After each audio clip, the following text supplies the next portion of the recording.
Right, so here I am in northern Vermont, in the Northeast Kingdom, I believe somewhere near Lyndonville, and I really don't have any idea where I am or what direction to head in. I'm very disoriented right now.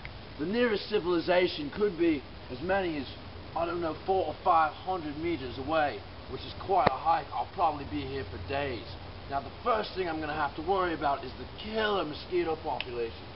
Every year campgoers die of blood loss due to these menacing insects that just suck you dry, and that's going to be a real problem for me. But I'm going to have to press on and hope that I can keep moving. Here we go. Right, I've been walking for hours, and naturally I have to go to the bathroom. Now, in a forest like this, it's hard to find deciduous trees to use the leaves to wipe, but I'm still going to have to use something because I don't want to walk around all night with dingleberries. So I'm, of course, going to use this pine cone. Now, this little bugger may look rough, but it'll do just a great trick at getting in those hard-to-reach places, and that's what I'm going to have to use. Oh, and that's just really painful. I can tell you, that is not like wiping with Charmin. But luckily, after miles and miles of walking, I was able to make it out of the pine forest.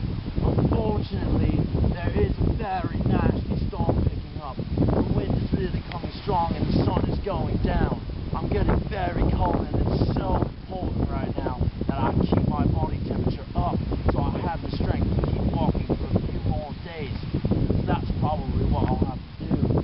Luckily enough for me, I've found here a Nike tree, which is just great. The bark is great for making all sorts of waterproof insulating garments. So all I need is my trusty knife here, and a few strips of bark, tie them together. In no time at all, I've constructed myself a nice pullover. Let's see how it fits. Oh, and that's just great. It's a bit snug in the shoulders, but all in all, it should do the trick and keep me warm for the night. I've been walking for over a day now, and I'm starting to get extremely hungry.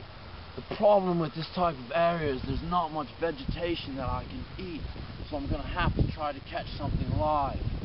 You look here, we've got what are runner's tracks. Now the runner, maybe not the best source of fat and carbohydrates, is a wonderful form of protein, and the herds are typically on the move this time of year.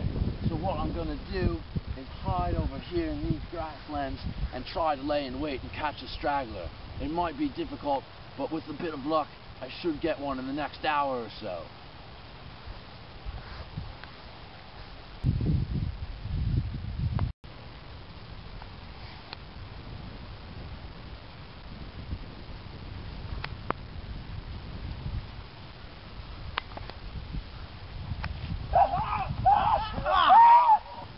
Alright, I've got a pretty sizable one here, and this flesh ought to be really good eating once I can strip it down.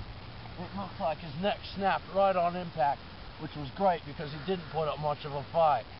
Now, I don't typically like killing runners, but sometimes it's what you have to do to survive.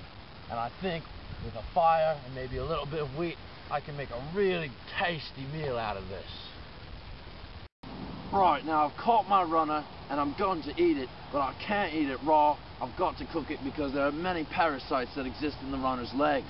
Now, unfortunately, there aren't many flint stones around Vermont, but if I'm lucky, I can find something else to light a fire, something actually quite a bit more convenient. Let's take a look. Now, this high grass is really ideal. You've got to have a good eye, but if you know what you're looking for, you can sometimes find it, and in this case, I've got lucky. This right here grows naturally in the wild, and it's a real beauty for starting a fire. So let's see if we can get a good blaze going.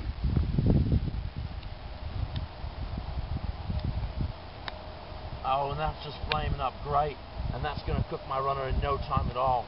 We've got to protect the fire, but of course we don't want to set the whole field up in flames, so we just put it here in the damp grass where I know it'll be safe, and I'm going to go get my runner and get it on here. Alright, so I've cooked my runner up, I've filleted it into a nice strip, and these leaves here are actually great if you grind them down between stones for making a nice bread. So I've got myself a sandwich here, and I think this ought to be really tasty. I've cooked it so much so that it's almost like eating at an American restaurant. Oh, and that's just great. That's really going to sustain me for at least a few days. Oh, that's been so long since I've eaten. My stomach's just loving it.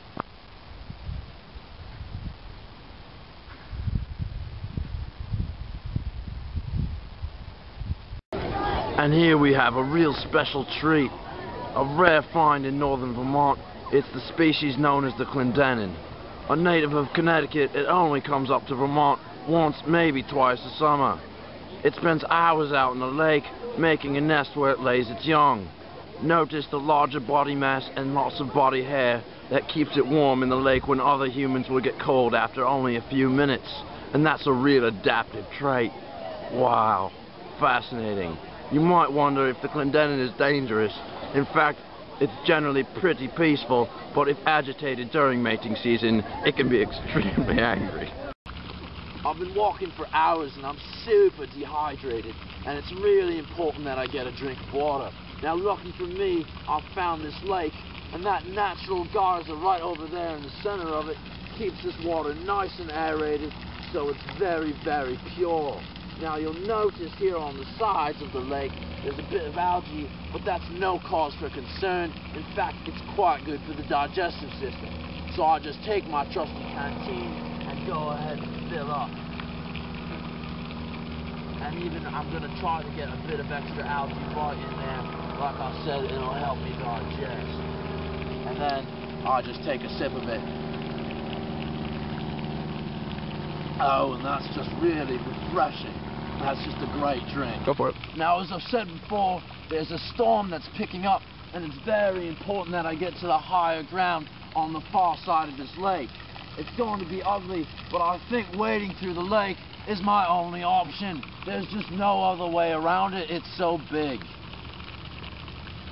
So as I said, it's pretty ugly, but I've got no other choice. I've just got to get to the higher ground. So I roll up my trousers, and here I go. Oh, so I finally, after about 3.5 days of walking, I think I finally made it to civilization. I've come to a clearing.